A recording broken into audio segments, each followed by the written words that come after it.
good? You know when the one thing your case file don't drops? Thank you, Ryan, by the way.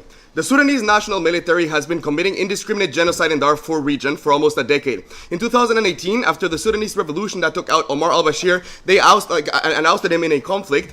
There has been a lot of a lot of violence over the control of the region, which has led to a gross genocide in the Darfur region, and over 15,000 people dead since April of 2023. This is one of the biggest examples of displacement, where over 5 million people have been displaced in the region. Broadly, what has happened, and what is the counterfactual that opposition has to defend unless they somehow manage to create one out of the ether, is three things. The first is that the United Arab Emirates have been trying to give aid that broadly has not been really useful. This is the part that straight up comes from what I read from Ryan's case file. Well, the claims to help refugees are actually using humanitarian facilities to supply weapons and medical aid to the RSF. The RSF is basically a most violent group that is perpetuating this genocide. The second is that they had talks in Saudi Arabia and Bahrain, which literally went nowhere. And the third thing that they did is Macron gave $2 billion in aid $2 billion a couple of months ago, which literally went nowhere, because it is incredibly hard to do anything unless you actually have boots on the ground protecting communities and making sure that the RSF is ousted out of the nation. Yeah.